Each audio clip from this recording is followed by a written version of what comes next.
Hi, good morning, everyone. Thank you for joining us today. Um, my name is Eric. I'm an AmeriCorps member with the Chagrin River Watershed Partners. We're joined today by Dr. Bob Hawley of Sustainable Streams. So thank you to all of you for being here. You'll see on the right-hand side of your screen, there should be a toolbar with a questions and answers. You can use that to ask questions throughout the presentation, and at the end, we'll have some time for Q&A. This presentation is being recorded, so if you'd like to go back and watch it at a later date, you'll get a link. You'll get a link for that video as soon as it's ready. And with that, I will turn it over to Dr. Hawley. Awesome. Thanks, Eric. Good morning, everyone. Very delighted to be with you this morning. This presentation is on low-cost stream enhancements using hand-placed log structures. And you can kind of see in the photo here, all these logs in this channel were placed by hand, and here's another example of logs placed by hand. And you know, the purpose of this, I imagine for many of you, is kind of reducing erosion. And then another benefit of logs in the channel include increased habitat and kind of better for the overall ecosystem and even hydrologic restoration, which you'll see some pictures of that. So this has been something that we've been doing for a long time, and it's not just me, I'm the one presenting it, but my whole team at Sustainable Streams have helped with this in various ways, along with many different partners, including the Cuyahoga Soil and Water Conservation District folks, Jared Bartley and Elizabeth Heiser, and Jen Greiser at Cleveland Metro Parks. So they were a partner on one of our installations as well. So lots of people to thank, and really too many to mention, but we kind of advanced this quite a bit, and this presentation is going to have kind of some background and then some examples from 6 different installations we've done, and basically the lessons learned and our guidance on our best recommendations on how to install these things and keep them stable and keep them from floating. So Dr. Hawley, sorry if I may jump in for a second.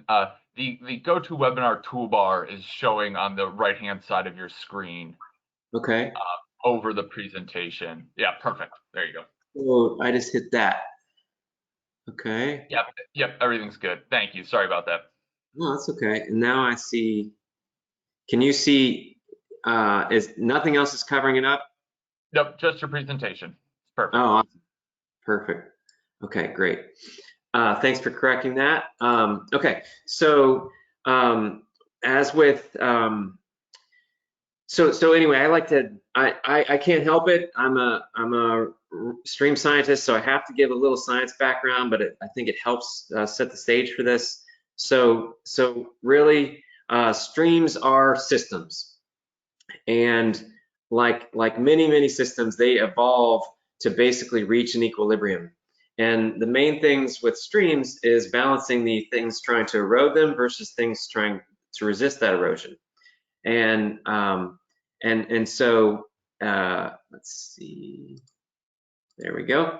Okay, and so things trying to erode them are things like how much flow is coming down the channel, the slope of the channel, and how deep that water is, and how steep that water is.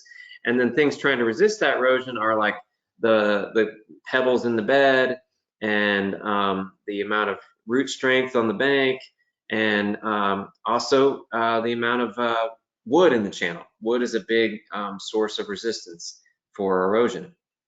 And so if we kind of set the stage, our basically for the last 200 or 300 years, we've sort of been tipping the scales towards more erosion and less resistance. So things like urbanization have increased the discharge. Things like stream channelization have increased the slope and oftentimes decreased the width. Floodplain encroachment has made our streams more entrenched and the water more concentrated in the channel. and then riparian vegetation removal has decreased our bank strength. And that's all sort of more recent stuff. But really, if you think about what was one of the biggest impacts we ever did to streams, it was basically getting rid of the beaver and cutting down all the trees. And so just for a little context, I borrow from Disney the 1958 Paul Bunyan film. My kids love this movie. They pulled it up on YouTube one day, and I was like, just I couldn't handle it. As you know, Paul Bunyan chops down all the trees.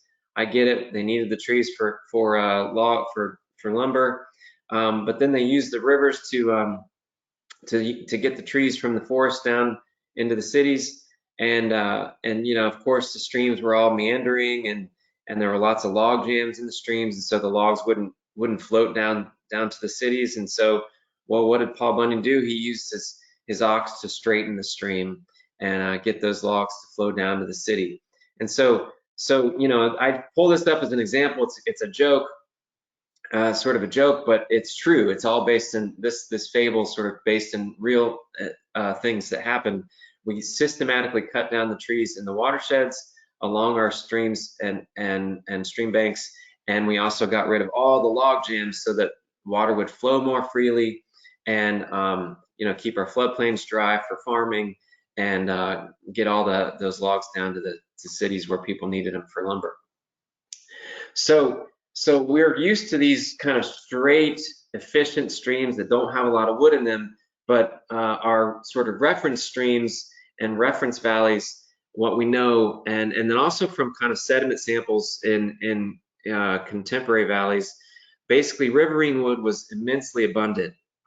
And if something was very abundant in the past, it plays a lot of important roles in the ecosystem, including geomorphic and ecologic functions, from habitat diversity to biological and geomorphic interactions, you know, just hiding places for fish, making things much more passable for fish in terms of kind of slowing down the water, making the current not so swift for the fish to get upstream, and even keeping streams wetter and prolonging base flows.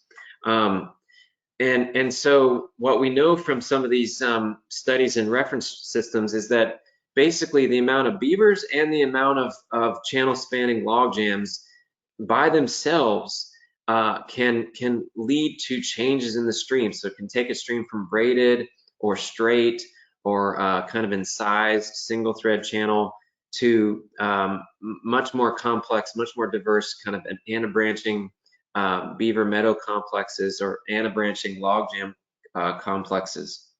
So our streams tended to be a lot messier and a lot more diverse.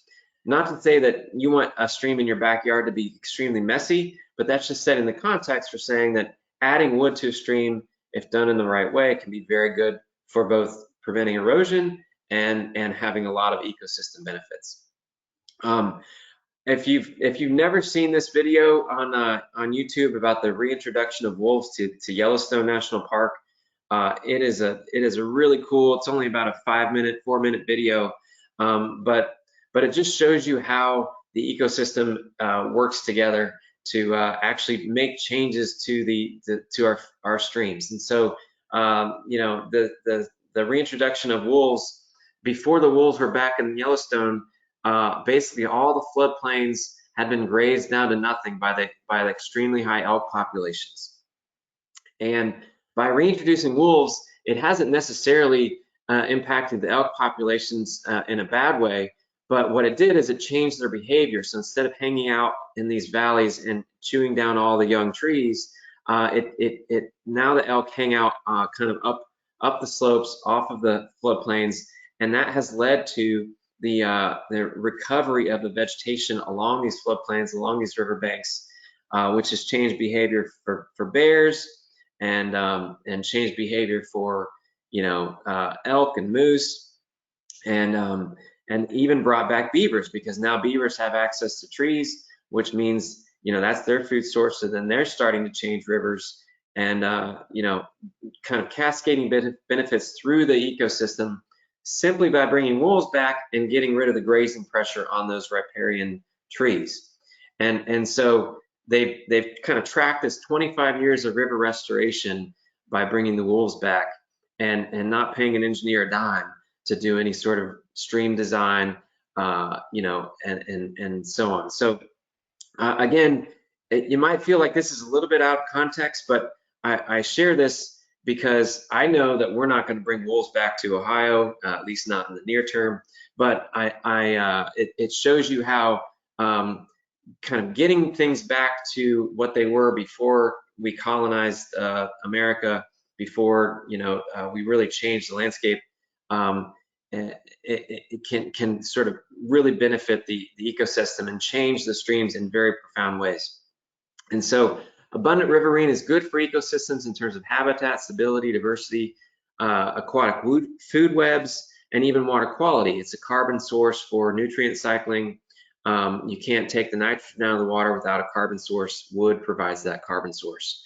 But the engineer in me has to remind everyone that, too much wood or too mobile wood can also be very bad for stakeholders, because it can cause jams at bridges that can have flood control impacts and increase scour around bridges. And it can also be very, very dangerous for recreational boaters. There's a quote, how do you survive getting towed under a log jam? The answer is you don't. So if you're ever paddling and you come upon a log jam, always get out, always portage around it. But these huge jams down in big rivers, big recreational rivers, well, why is the wood there? The wood is there because it's not getting stuck somewhere upstream. And so what this project is, or what this presentation is about, is trying to get that wood stuck upstream in these smaller headwater systems, so that we're not sending it down to the big bridges.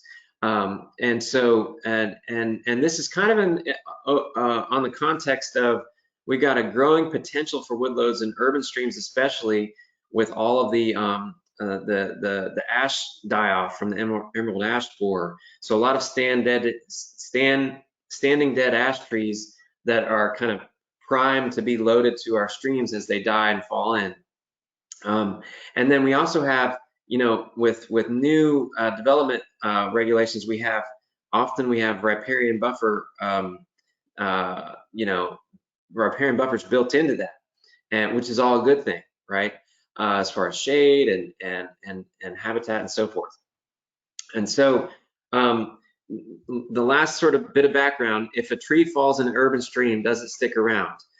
This was a really good paper by Ann Jefferson and one of her colleagues up at Kent State, and the answer is no. And the reason that urban streams have high wood mobility is because they also have low wood abundance. And by that means that basically wood mobility, how mobile the wood is, that decreases with more frequent log jams. Or to say it another way, the more wood you have in the channel, the less mobile that wood is. And so the more wood you can have on your property or in your streams, in your headwater streams, the less likely for that wood to, when additional wood falls in, or the wood that you added, the less likely for that wood to make its way downstream and cause problems downstream. So really, the more wood in our headwater streams, the better. And so, as I said, we've been doing this for quite a while, and we sort of started it based on literature review of what makes a stable wood, and there's lots of literature on that. And then also just basic observations. And what we saw from the literature and some observations is that they say that our key pieces can serve as anchors, and those key pieces, they need to be, according to literature, they need to be about greater than half the bankful width. So if you have a 10-foot wide channel, you need at least a 5-foot long log. They need to be about half the bankful diameter or larger. So if the bankful elevation is a foot, they need to be about 6 inches in diameter. Trunks with root wads and branches are especially good because they have easier time getting jammed. Those were all, those all made sense, but that we're going to come back to that idea of how long they need to be. But then this piece of advice, ramped up the bank and behind live trees if possible. That has been one of the best pieces of advice we've seen as far as working to keep these things stable. And so, you know, that's a really important piece of guidance here is getting them ramped up out of the bank so that they're less likely to float. And then if you can get them lodged behind an existing live tree, that really helps. Okay, and then you know, the literature review said trunks with root wads. Well, root wads are extremely heavy, so, and then partially burying them. Both of those things basically require placing them with equipment. And you know, one of the ideas on this presentation and a lot of our projects is using placing them by hand. And so that basically limits you to logs that you can carry, right? Or at least roll down a hill and get it added to the stream. So, you know, we use a lot of wood on our projects, including projects that we're building with equipment. And so here's some logs buried in the riffle. You see adding kind of diversity to the riffle. And then here's some tow wood along the bank. But all those pieces are placed, they're buried really well with equipment. And that has a place for projects, obviously. But what we're trying to do on this hand-placed structures is basically avoid the need for equipment, avoid the need for kind of excavating and tearing up the bank and having to reseed it and get it stabilized. Just taking wood from the floodplain and getting it added to the stream. Okay, and so you know, it's not the hand-placed strategy isn't necessarily a strategy that's going to work everywhere. If you got an eroding bank next to a hospital, you probably don't want to just rely on hand-placed logs, especially in a big stream. But if you got a nature preserve that's got 40-inch diameter trees, you know, bringing in equipment is going to destroy those trees. If you can get some wood added by hand, you know, that can get us a lot of the way towards ecosystem function without having to tear out these nice old growth trees. Our pilot installation mimicked a lot of the naturally occurring wood we've seen on our on some of our forested streams. So here we've got a ramped log ramped behind us, a live tree. Here we have a log step. So this log kind of fell and got lodged between this live tree and then this live tree, and it created this step. And then here's another kind of log step pool, just naturally occurring, right? And you see all of those pieces were sort of ramped out of the stream, and that helps them stay stable and avoid floating when they initially fall. So that leads us to kind of the immediate first lesson learned when we first tried this is you've got to incorporate strategies to prevent floating. We started off doing a lot of staking, and what we realized is that if you're relying on stakes, staking takes a lot of work, and staking isn't always going to stay put. Versus, so rather than relying on a lot of stakes, what we do is try to just get more wood in the stream, and instead of adding a single piece and staking it really well, let's add, you know, like 20 pieces at this spot, and then then you don't really need the stakes. And so that's where we've kind of gone. So there's still places for staking. There's still you know, stream banks where you don't have anything to anchor them on. You still need stakes, you still need twine. But in general, the more wood, the better, and getting them ramped up out of the stream, the better. So we've got lessons learned here from 6 installations, and basically we're just going to show a lot of pictures of you know, kind of what worked, what didn't, and what's our recommendations kind of going forward. And so our first project we did was Curry's Fork in Oldham County here near Louisville. And basically we had a grant funded project, and most of the grant had to go towards fixing this, we called it the tire wall. You know, and that was going to take a lot of regrading, a lot of equipment, a lot of the budget. And so so we wanted to, you know, we had to put a lot of our budget into this. So how about we just do handwork on this tributary to save a lot of money and you know, have more for bank regrading on fixing this tire wall. And so here you see all these pieces we installed by hand, kind of ramping up behind live trees, in between exposed roots and things like that. And so, yeah, so sort of the before and then the after. So you see lots of exposed roots. So we just ramped up, we put a lot of trees in between those existing roots. And that's kind of what it looks like afterwards. Again, a before shot and then after, just lots of wood and trying to just get it twisted and turned so that the water, when it comes, it doesn't have the ability to make those logs float away. And about 1 year after, you see some deposition at the toe of the bank. So some bars are starting to build, and you see the vegetation is starting to recolonize some of those bars. You know, this used to be a vertical, unstable bank, you know, with the thalweg right here. Now the thalweg, the deepest part of the channel, is kind of pushed off the bank, and because of the logs that we've got in here, and we're getting vegetation established there.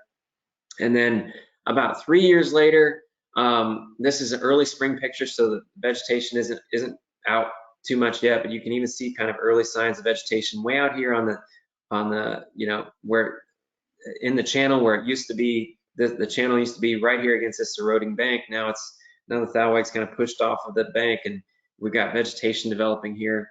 And what we saw is about 90% of our structures are still present, and that's just based on having them really well anchored in between these exposed roots and getting them ramped up out of the bank. So you see here's one of our, this log, we put it behind this skinny tree, we staked the toe of it, and you see lots of sediment being built up there and debris and things like that. So that's all stayed in place and done a really good job. And you know, again, you kind of see early spring vegetation, you know, getting, you know, again, all this area used to be kind of an eroded bank. Now we've got deposition and even some vegetation getting established. Okay, so that was our first project. We did pretty well with that. Now we're moving over to Red Oak. Red Oak was a Kentucky Fish and Wildlife Stream Mitigation project, and we had 4 reaches where the forest was pretty good. We didn't think it was worth bringing equipment up there and destroying a lot of forest, so let's just put in hand-placed logs. And we actually designed each piece and asked the contractor to put them in precise locations. And we did our one reach ourselves as an example. So here's the before picture, kind of an eroding cut bank. Here's the after picture where we got kind of toe wood along the toe of the bank, and then we have ramped pieces protecting that toe wood, keeping the toe wood from floating, and you know, various arrangements. So here's kind of, we call this the zigzag structure. Again, taking advantage of these existing trees to get the logs anchored behind a log step and so forth. But you see lots of long pieces and always trying to get them anchored behind live trees. And here's a couple where we did add some stakes toe of the bank to kind of keep them from twisting out. And what we've learned on this one, again, all these structures are present. This is a winter picture, so 2 years later, they're all still there. And then we had our contractor do the other 3 reaches, and they ended up using even more wood than we did, kind of having these what would be aerial logs, and they shoved a bunch of wood underneath them. And you can even see like this native vegetation wasn't disturbed by this approach, even though they're putting a lot of logs in and kind of trampling around. They're not coming in with heavy equipment and just taking out all the trees and all the good herbaceous cover, right? So that worked really well, and you know, the logs held up to the winter spring flows really well, and you know, all those logs have remained stable and doing really well. But that was a steep setting and also pretty small watersheds. Moving over to a project we did in Franklin County. This was channelized ditch between houses without any riparian vegetation, and it was a project where they were doing these riffle inserts that Kurt Kellio has kind of piloted. And I think these are really cool. They're intended to kind of provide a lot of surface area for bacteria to basically process nutrients, and you know, he's seen some pretty cool results with these from a water quality standpoint, but he's seen lots of flanking risks, flanking issues around the edges of these. And so we added logs to help direct the flow and keep it towards the center of the channel and reduce the risk of flanking. And what we see is, you know, here's the installation, here's a spring flow shot. You see the main currents there in the middle. Current along the edge is mild, and you don't see any flanking around the ends of the inserts there. And so that was and these were pretty low, pretty small logs. We would have preferred to use larger logs, but for this small ditch, these just a bunch of skinny logs tended to do the job, and staking also tended to do the job because those logs aren't too big, and so they weren't twisting out the stakes. And we also did a really good job with the staking, using kind of heavy duty stakes that were pretty long and kind of making sure they weren't going to float. And it also collected a lot of urban trash, which can be an eyesore, but I'd rather trap the trash and be able to get it out of the system than let it get sent downstream to additional parts of the network. So all in all, a really simple application along a totally mowed corridor, and you know, a good example of where you can use smaller logs and just anchoring them really well with sticks, as long as they're ramped up out of the main channel. Here's the next project over in the Cuyahoga County. This is one of our larger streams that we did this on, a bank full width of about 15 feet. And one of our banks tended to be exposed shale, which was really hard to get stakes driven into or really any of the logs anchored too well against. And so what we tried the same strategy of, you know, lots of wood along the toe of the bank, and then trying to ramp kind of anchor logs up around live trees. And so, you know, that's a picture in the spring, but then 2018, but by the time a year comes around, a lot of these logs that, you know, we were trying to anchor them into shale, and those stakes weren't working, and then like one skinny log trying to anchor this whole mass of wood, one log anchored behind one tree, just that did not do the trick. And so we've kind of learned, and here's another example where we tried to have tow wood with ramped logs up along this bank, because we didn't have any live trees to anchor them on. And guess what?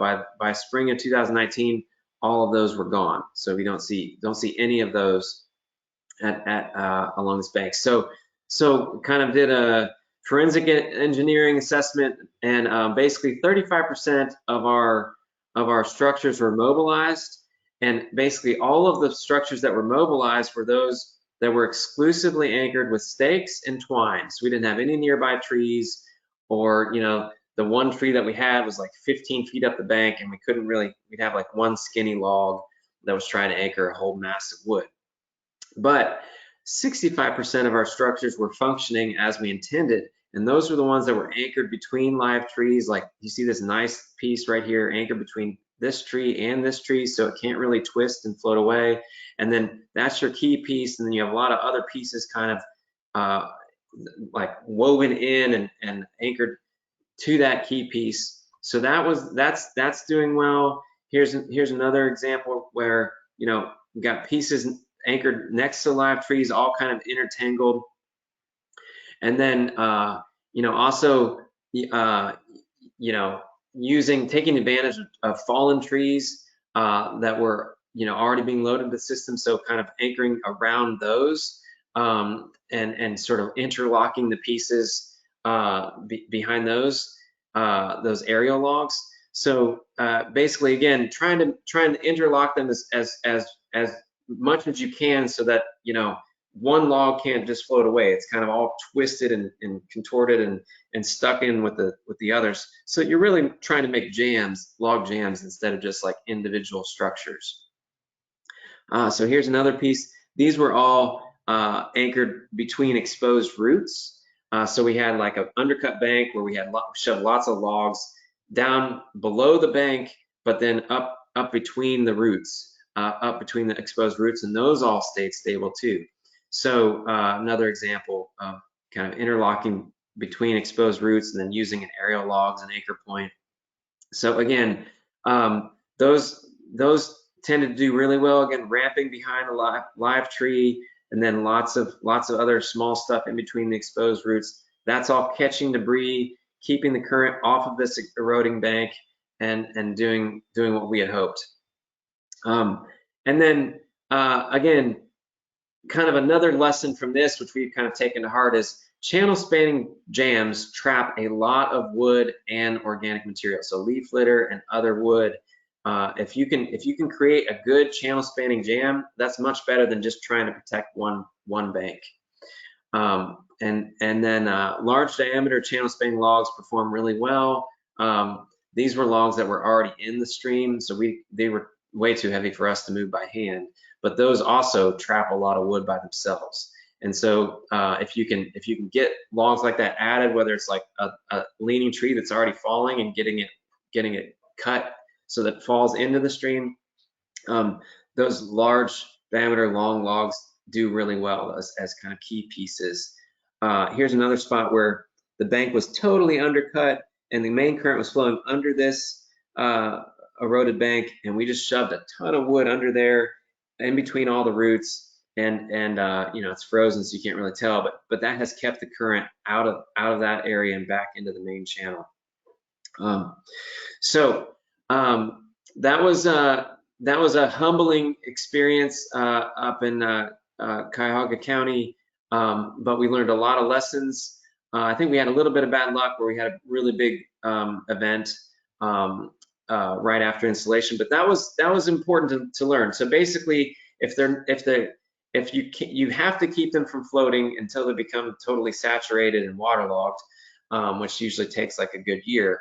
So anyway, applying those lessons to the next two projects, Woodlawn, we had an inaccessible woods from honeysuckle overgrowth and a very silty, terrible channel with little habitat, lots of down cutting and bank erosion, and just a channel in need of you know, enhancement, and head cuts that were just checked by skinny sets of roots. And so here's a pre-project photo in winter when the water's up, and here's installation of logs in fall when, you know, the stream is dry. See lots of wood that we shoved into that head cut, and then lots of anchored kind of V structures in this small system, you know, with stakes,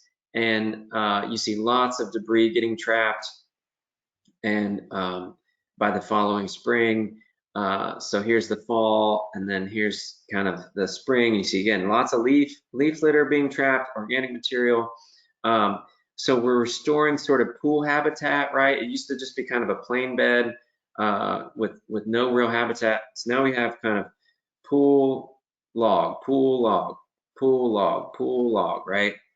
So we're keeping this channel wetter. Here's a bank that we wanted to get protected with a really long log that's ramped behind a live tree, and then a couple other logs below that. And here it is in the spring. So again, you know, building up that leaf litter and organic material, and so that, you know, you can support revegetation. Here's one of our big V structures. Some of those logs were pretty heavy, and so we had to cut them shorter, but we still try to get them ramped up out of the bank and kind of keep the flow concentrated in the center of the channel. And there's what it looks like in the spring. So it's already trapping a lot of debris and sediment, and you know, all those logs are kind of remaining stable. And the more debris and sediment they trap, the more buried they become, the more saturated they become, and the less likely they are to float. The more stable stream, less erosion, has helped to facilitate revegetation. Adding lots of channel roughness slows down the flows, which, you know, prolongs base flows for other parts of the network. And so here you see base flows being prolonged. improved bank stability. This used to be just a vertical eroded bank. Now it's kind of covered up with these logs, and then you see vegetation coming back along the slope there, and even down in the channel along these benches that are starting to develop. And again, no grading with heavy equipment was necessary. Just cutting logs on site that were already on the forest floor, and either rolling them into the channel or moving them by hand into the channel. And messy channels equal lots of habitat niches. Very good habitat for like salamanders in this system. This isn't a system that's going to support a lot of fish or anything, but because it's intermittent, but it is a nice system for amphibians. And then lots of carbon for nutrient cycling. So all that wood can be the carbon source that supports that the denitrification. And then this is one of our big lessons from the Cuyahoga project. And then what we've learned here is basically channel spanning log jams catch a lot of wood and debris. And so this was a perfect place. You got two trees on a tree on each bank, so you can ramp a lot of wood right there and just create a huge channel jam. And that is going to basically be that will catch a lot of wood and debris that floats from upstream, and it'll get stuck there, right? So instead of sending it downstream to your neighbor, if you have lots of channel spanning jams, you're much less likely to have wood that floats off site.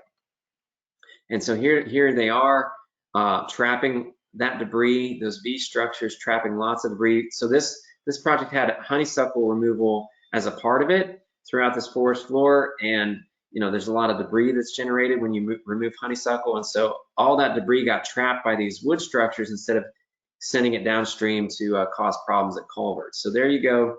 So again, higher abundance of in-stream wood leads to increased trapping of wood and debris. That leads to higher abundance of wood, which then traps even more efficiently. So the more wood you have in the channel, the better for basically not sending wood downstream. And so all the culverts downstream, they don't have any wood clogging them up or causing problems. But I guarantee you, if we didn't have this wood in the channel, all that honeysuckle removal, all the debris from that would have ended up down here in these culverts. There would have been a lot of maintenance issues.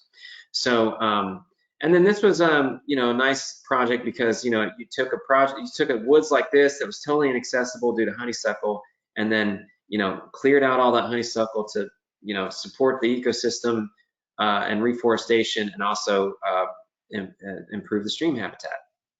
So you can see through the woods, see lots of these all these log structures. Stream that holds water in the springtime, that's good at amphibian habitat. We got some inviting trails they made with the Boy Scouts, I believe. And so, all these things I already mentioned. Wet pools, meandering low flow channel, right? Improving substrate.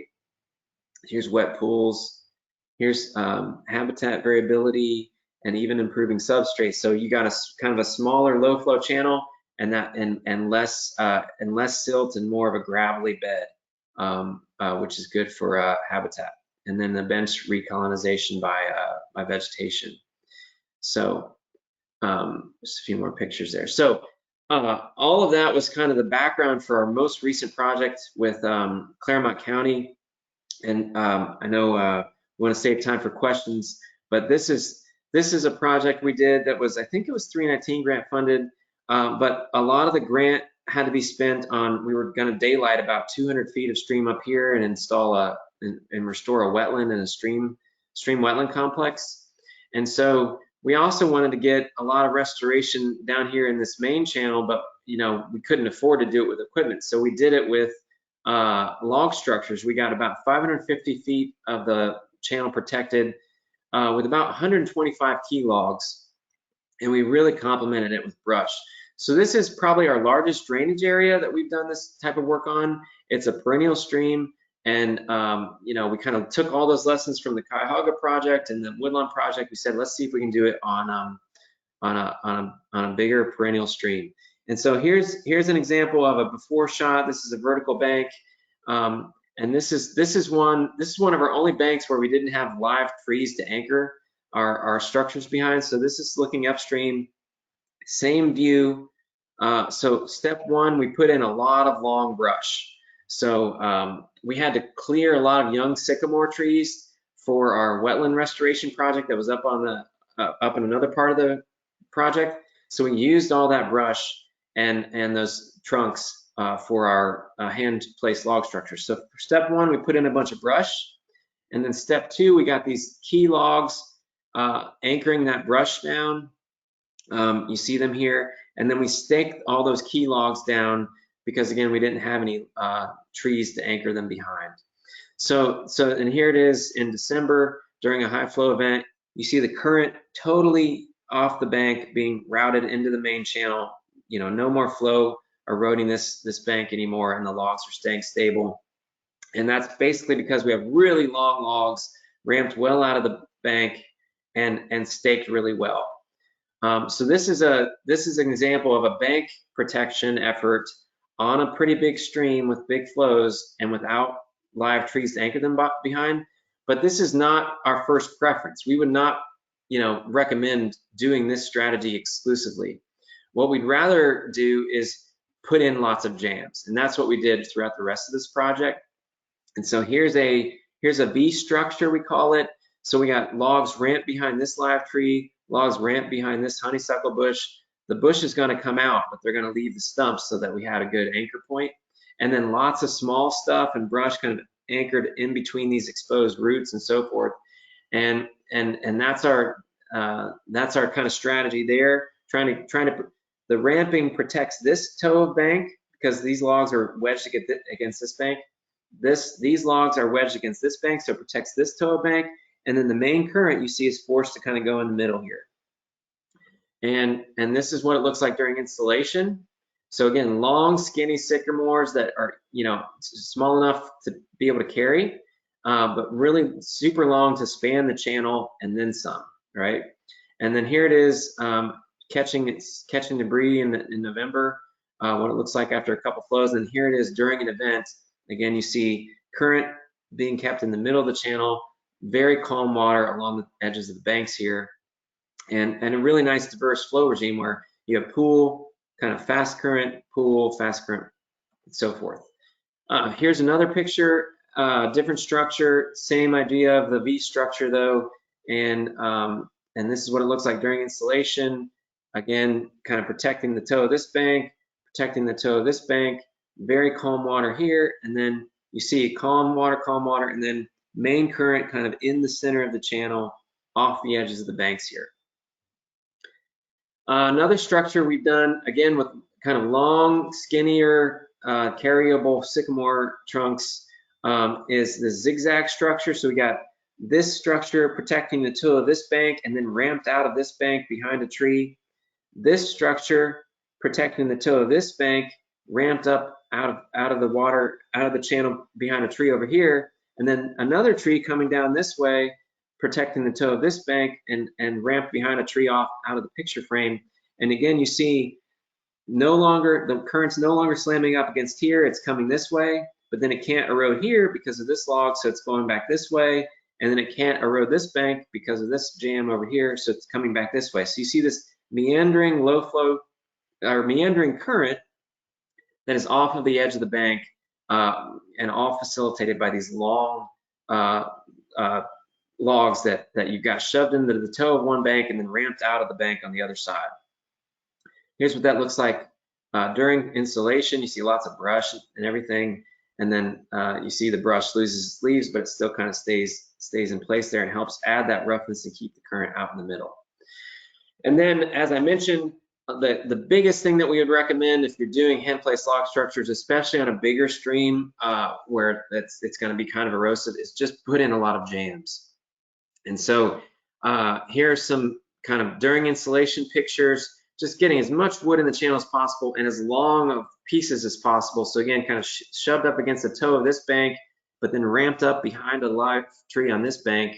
And there's what it looks like, trapping debris on this side, protecting this bank. And then here's what it looks like during high flow. Again, the current's not coming over here and slamming into this bank anymore because of this long structure with lots of debris already piled up. So again, you see the current in the middle of the channel, and this is actually ponding up about a foot of water relative to the elevation down here. So in terms of even prolonging base flows in terms of hydrologic restoration to the rest of the network, this is a really nice low-cost strategy for doing that, in addition to reducing erosion. So here's another jam during construction. You see just lots, it just looks really messy, right? Lots of brush, lots of logs, long logs anchored behind these live trees. There's what it looks like trapping a lot of debris. There's what it looks like during a big flood event. Again, we have like almost 2 feet of ponding that we've induced behind this structure. All that ponding means extremely calm water, no erosion along these banks, and then lots of energy dissipation as the water kind of works its way through the pieces in the middle here. And then, you know, again, calmer water downstream because of that energy dissipation right there. Here's our big mega jam, we call it. We had lots of logs. We had so many logs that we couldn't even move them to other parts of the reach. So we just made a mega jam here, again, ramping up behind live trees, and then just tons of wood added to the channel. And then you see all the debris is trapping. And then again, another like 1.5 to 2 feet of ponding, very calm water during a big event, and no erosion along these banks, and then dissipating a lot of energy in the middle of the channel through that log jam. And then here's our last picture. This big piece was already here. This tree had fallen in. We kind of used that as an anchor point and added lots of roughness, lots of other jams all around it. And there's what it looks like during low flows, and here's what it looks like during high flow. You just see extremely calm water. As soon as we added these logs, even during low flows, you could visibly see the current had slowed down on this bank, and you could feel it, right, when you're in there. And so that's kind of a nice reminder that, like, when you're adding this, especially if you're adding it to a stream with flow, you can actually see how the flow slows down by just adding roughness like this as you're doing it. And as long as you can keep those pieces anchored and keep them from floating, so again, ramping them out of the bank, kind of intertwining between other things and getting them ramped behind live trees, that's the way to go. So this is the conclusion slide here, kind of lessons learned or recommendations. If you're gonna do this, you really wanna go big or go home. You don't wanna go skimpy. So abundant key logs and frequent jams to dissipate energy. They also catch floaters and trap new wood and trap organic debris, all of which is good for the ecosystem and helps reduce erosion and prolong base flows. The literature said length greater than half bank full width. We'd recommend way longer than that. We'd recommend like at least 1.5 times the bank full width. So if you got a 10-foot wide channel, try to use like 15-foot long logs if you can. And if that means going a little bit smaller diameter so that it's not too heavy to carry, I'd rather have long and skinny than than kind of short and thick.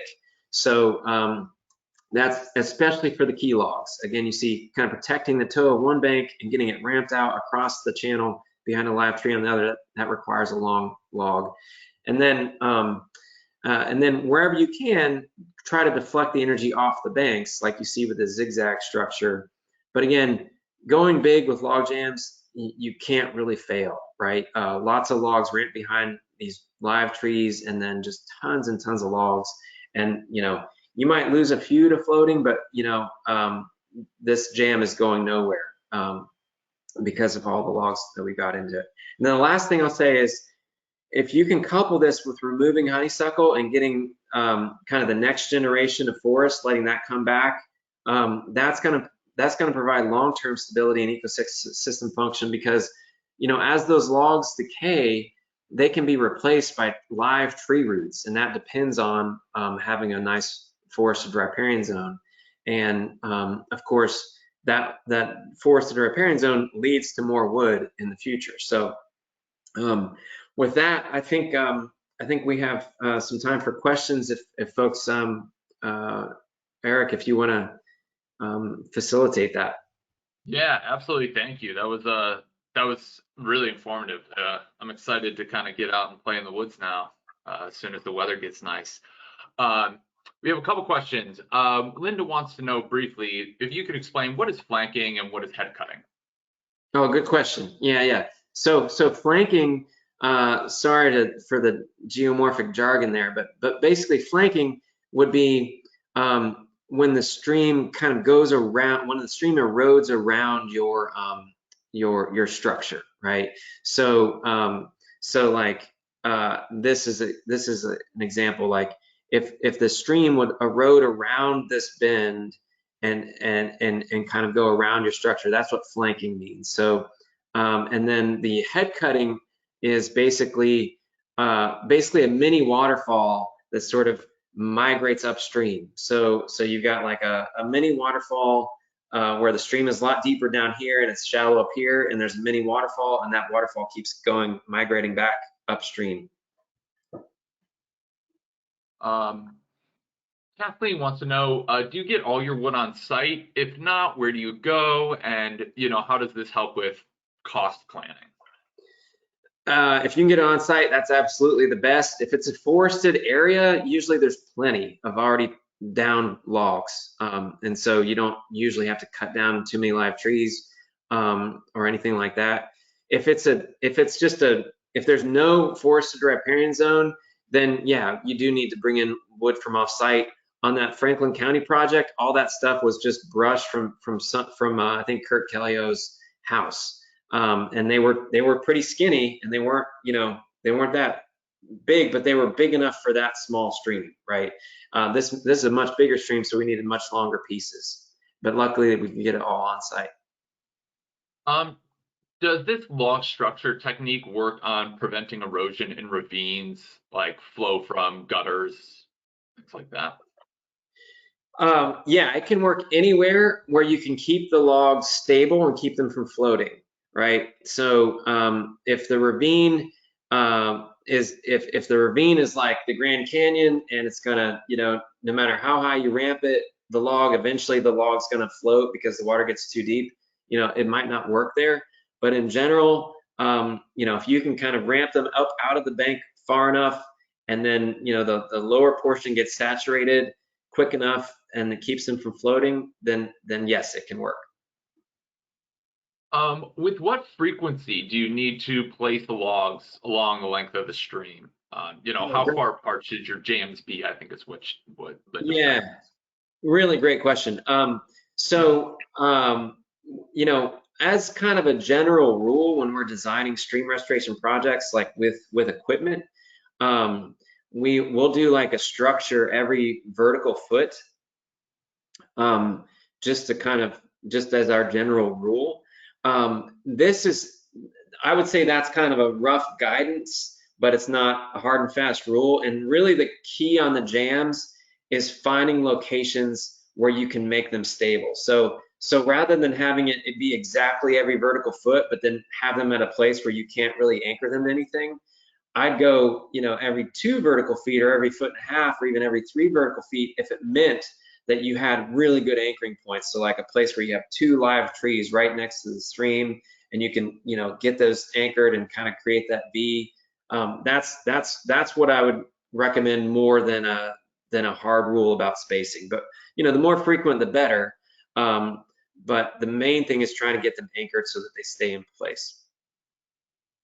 Can you speak on the Ohio EPA or the Army Corps permitting that may be required for larger projects or anything that requires machinery? Yeah, great question. So on every project that we've done, we have engaged the Army Corps just to make sure it's good to go. But in every case, they have said that if you're just placing logs from on site into the stream and you're not using equipment, and you're not having any equipment, like excavators in the stream, then they've told us that we don't need to keep applying for these permits, so we can just do it. Now, it never hurts to check. You might have somebody else interpreting the rule a little differently, so it doesn't hurt to check. But in general, they haven't seen this as fill because it's just wood and it's hand placed. You're not using equipment. And the reason we like that is if you don't need a permit, then you don't need design plans. If you don't need design plans, you don't need a survey.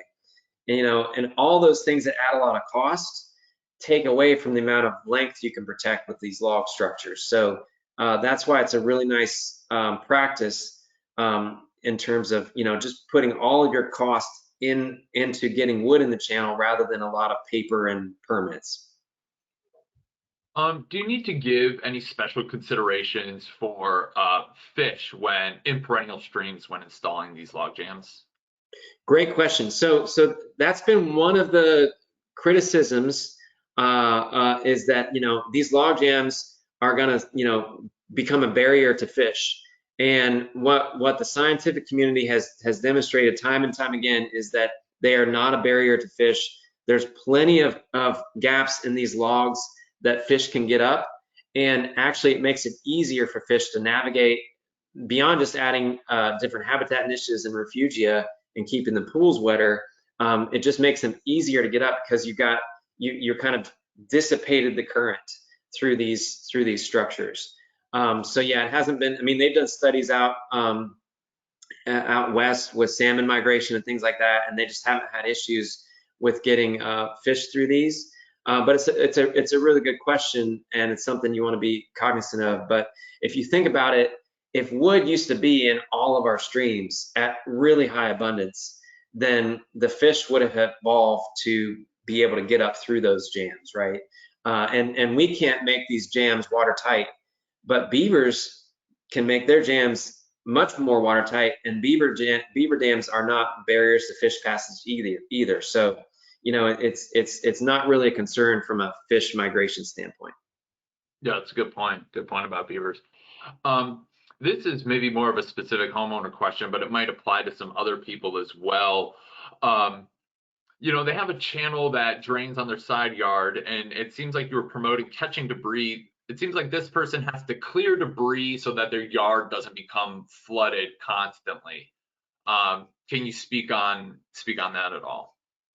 Yeah, exactly. So, I mean, if you've got a kind of a mowed ditch or something, and it's not really an erosion problem, and you already have debris problems, I would not recommend putting logs in that ditch unless you wanted it to become more of a natural stream and less of just a clean ditch.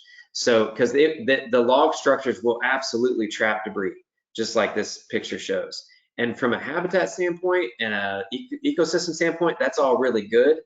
But from an aesthetic standpoint and somebody's like manicured lawn, it might not be the look they're going for, right? And so, every application kind of needs to meet the goals of the stakeholder and the property owners and things like that. And so, it's definitely not a debris cleansing strategy. It is a debris trapping strategy. Yeah. So I think for Stacy, if these log structures are causing your yard issues, it's probably better to, not include those. Exactly. And same with flooding, like these are ponding water deeper than it would otherwise be. That shouldn't be a problem during, as long as you don't have like a structure right next to the stream, right? Like if this was if you had a garage or something right next to the stream, you really wouldn't want to be ponding water to make it deeper next to your structure, right? But if you're kind of middle of a wooded area, wood's going to get in here anyway. Let's go ahead and let's make it be a benefit to our resource rather than just like letting it be haphazard. If you have time, maybe one more question. Sure. Is there a specific orientation that the ramped logs or the V structure logs should have, whether the V is pointed upstream or downstream? Great question. Yeah, I should have specified that. So the V really should be pointed upstream. So basically, if you're the water coming downstream, let's go to one of those. Here we go. Okay, so in this picture, flow is going from right to left.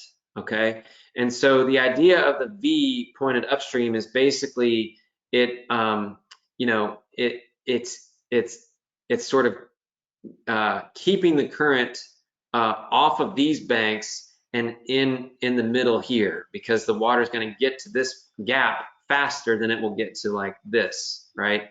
And that's the same idea with like a lot of the cross veins you see and J hooks is you kind of want the V to point upstream.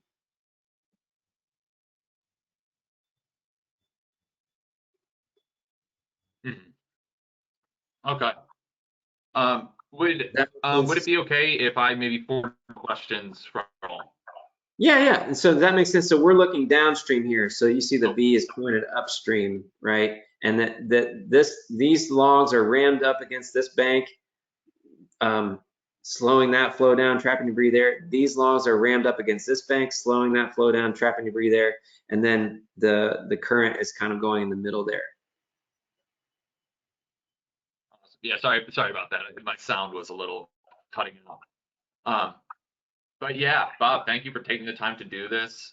Um, I'll be sure to send a follow-up email for people. So if you have questions that weren't answered, go ahead and send those to me, and I'll make sure we get a response for you. But I think that does it for all of us here. Thank you very much, Bob, for taking the time to do this. Thank you to all of you for signing on and participating today. We greatly appreciate it. Yeah, I hope this was helpful. Thanks, everybody. Yeah, this was extremely informative. Thank you. All right, take care, everyone.